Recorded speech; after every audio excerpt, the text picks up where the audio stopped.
माधवरावांचा खूप असा चांगला वारसा तुम्हाला मिळाला.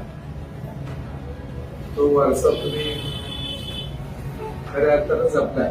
खरं तर आत्ताच्या वाटचालीमध्ये काम करत असताना अशी माणसं फार थोडी असतात जी आपल्या विचाराशी एकनिष्ठ असतात आणि भविष्यामध्ये काहीतरी चांगला वेध घ्यावा, भविष्यामध्ये काहीतरी चांगलं घडावं यासाठी ते प्रामाणिकपणे प्रयत्न करतात. त्यांनी जिल्हा पातळीवरती जिल्हा परिषद असेल किंवा वेगळ्या संस्थांमध्ये काम केलंय.